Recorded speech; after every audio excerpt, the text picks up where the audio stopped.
जय हिंद साथियों, मैं अपने इस वीडियो में आपका पुनः स्वागत करता हूं। दोस्तों, आज हम लोग बात करेंगे स्वप्रेरण गुणांक या इसी को स्वप्रेरण गुणांक को ही हम लोग कहते हैं स्वप्रेरकत्व। तो आज इनके बारे में चर्चा करेंगे और इनसे संबंधित हम न्यूमेरिकल्स को भी समझने का प्रयास करेंगे। तो अगर हम स्वप्रेरण गुणांक या स्वप्रेरकत्व की बात करें तो इसके दो फार्मूले होते हैं। पहला नंबर तो इनको हम लोग एल से प्रदर्शित करते हैं। अगर बात करें इनके मात्रक की तो इनका मात्रक हेनरी होता है।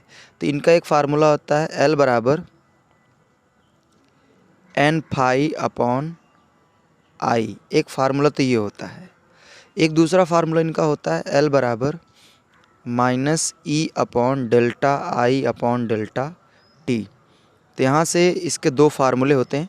अब इन्हीं दोनों फार्मूलों से हम परिभाषा को इसको बता सकते हैं। तो अगर हम इस फार्मूले की बात करें तो इसमें देखिए, अगर आई का मान अगर हम रख देते हैं 1 एम्पियर, आई का मान अगर हम 1 एम्पियर रख देते हैं तो यहाँ से जो मिलेगा हमें, ये मिलेगा एल बराबर एन फाई सीधा सीधा।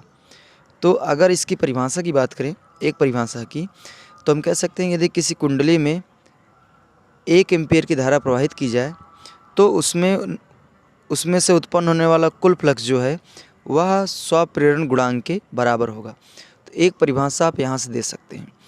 अगली परिभाषा अगर इस सूत्र से देना चाहें तो जैसे यहाँ पे delta i upon delta t है, delta i upon delta t, अगर इसको मैं 1 एम्पियर बटे सेकंड रख दूं, अर्थात कहने का ये है कि किसी कुंडली में हर एक सेकंड 1 एम्पियर की धारा प्रवाहित की जाए, तब देखिए होता क्या है। तो अगर इसकी जगह आप 1 रख देते हैं तो एल बराबर सीधा सीधा आपका आ जाएगा माइनस ई। यहाँ पे माइनस सिर्फ लेंज के नियम को दर्शाता है, बाकी आप इससे कोई मतलब नहीं रखेंगे। तो यहाँ पे ई मतलब आपको विद्युत वाहक बल से मतलब है। तो यहाँ पे अगर इस सूत्र के अनुसार अगर परिभाषा देना चाहें तो आप ऐसे कह सकते हैं कि यदि किसी कुंडली में प्रति सेकंड हर एक सेकंड 1 एम्पियर की धारा प्रवाहित की जाए तो उसमें उत्पन्न होने वाला विद्युत वाहक बल स्वप्रेरण गुणांक या स्वप्रेरकत्व के बराबर होगा। तो यहाँ से हमने क्या किया, दोनों फार्मूले से एक एक बार करके परिभाषाओं को बताने का प्रयास किया। उम्मीद करूँगा ये बातें आपको क्लियरली समझ में आ गई होगी। अब आइए हम लोग इनसे संबंधित जो न्यूमेरिकल्स होते हैं उनको समझने का प्रयास करते हैं। पहला नंबर यहाँ पे आपका नामकरण करा देते हैं। जैसे एल का मतलब कोई पूछे क्या है, तो एल माने स्वप्रेरण गुणांक या स्वप्रेरकत्व है। एन है कुंडली में फेरों की संख्या। फाई जो है कुंडली से उत्पन्न होने वाला फ्लक्स है। आई कुंडली में प्रवाहित धारा है। ई की बात करें तो ई जो है कुंडली में प्रेरित विद्युत वाहक बल है। डेल्टा आई जो है धारा में परिवर्तन, डेल्टा टी जो है ये समय में परिवर्तन है। तो उम्मीद करूँगा यहाँ तक बातें हमारी समझ में आ गई होगी।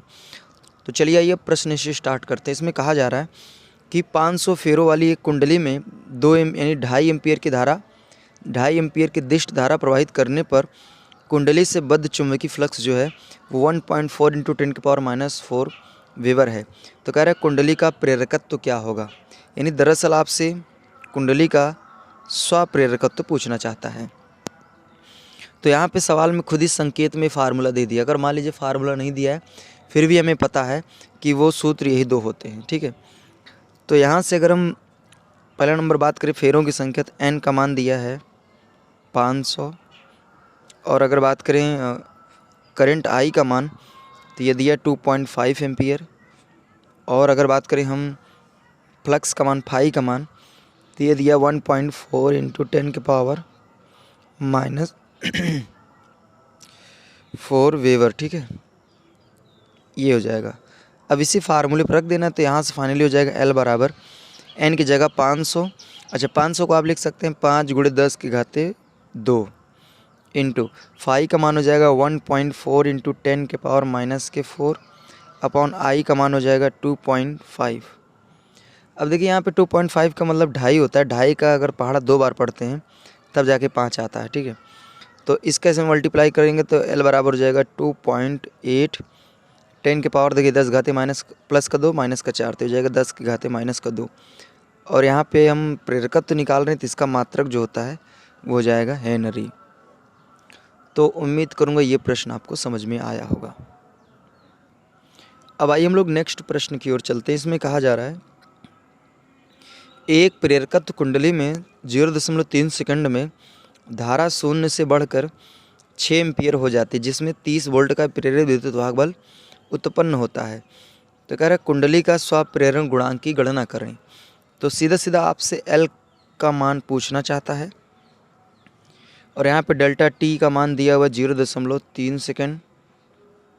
और करंट की बात करें यानी डेल्टा आई का मान, तो यहाँ पे 0 से 6 एम्पियर और यानी अगर परिवर्तन की बात करें तो 6 एम्पियर का परिवर्तन हो रहा है। और ई का मान सवाल में दिया हुआ है 30 वोल्ट। तो फाइनली आपको सारा कुछ पता ही है, हम जानते हैं L बराबर होता है माइनस ई बटे delta i upon delta T.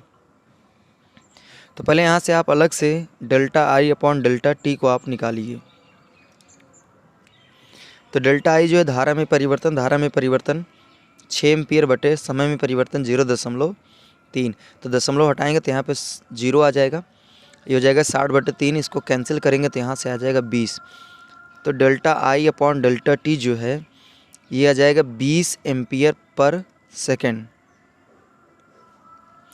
तो अब आपको क्या करना है, इसी फार्मूले पर रख देना है। तो यहाँ से फाइनली आ जाएगा L बराबर माइनस ई का मान रखेंगे 30 बटे इसका मान हो जाएगा 20। तो 0 से 0 कैंसिल हो जाएगा, तो L बराबर हो जाएगा माइनस 3/2। 3/2 का मतलब होता है 1.5। और मात्रक की बात करेंगे तो इसका मात्रक हेनरी हो जाएगा।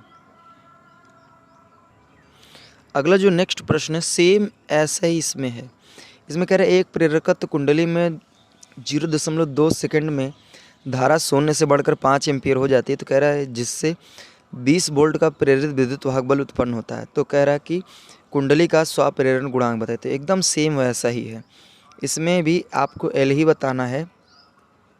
और डेल्टा टी का मान जो है वो 0.2 सेकंड दिया हुआ है। और यहाँ पे धारा में परिवर्तन 5 एम्पियर इन डेल्टा आई का मान 5 एम्पियर दिया हुआ है।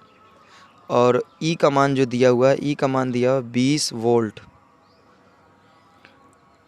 और हमें L बताना ही है। तो यहाँ से फिर आ जाएगा L बराबर माइनस ई बटे delta i upon delta T. तो अलग से आप delta i upon delta T को निकालेंगे तो डेल्टा आई का मान दिया हुआ है 5 और डेल्टा टी का मान दिया हुआ है 0.2। तो यहाँ से इसको कैंसिल करेंगे तो ये हो जाएगा 50 और सीधा सीधा आएगा ये 25 एम्पियर पर सेकंड आएगा। तो अब यहाँ पे माइनस ई का मान रखेंगे 20 बटे इसका मान पूरा आया है 25। तो ये हो जाएगा 5 24 55 25। तो L का मान जो आएगा वो आएगा -4/5। अब 4 में आप 5 का भाग कर देंगे तो आएगा माइनस का 0.8 हेनरी। तो उम्मीद करूँगा ये भी प्रश्न आपको इजीली समझ में आ गया होगा। तो दोस्तों आज मैंने बात किया स्वप्रेरण गुणांक क्या है, स्वप्रेरण गुणांक से संबंधित न्यूमेरिकल्स को डिस्कस करने का प्रयास किया। उम्मीद करूँगा ये सारी बातें आपको क्लियरली समझ में आ गई होगी। आप अगर इन प्रश्नों का स्क्रीनशॉट लेना चाहते हैं तो वीडियो को रोक के स्क्रीनशॉट आप ले सकते हैं।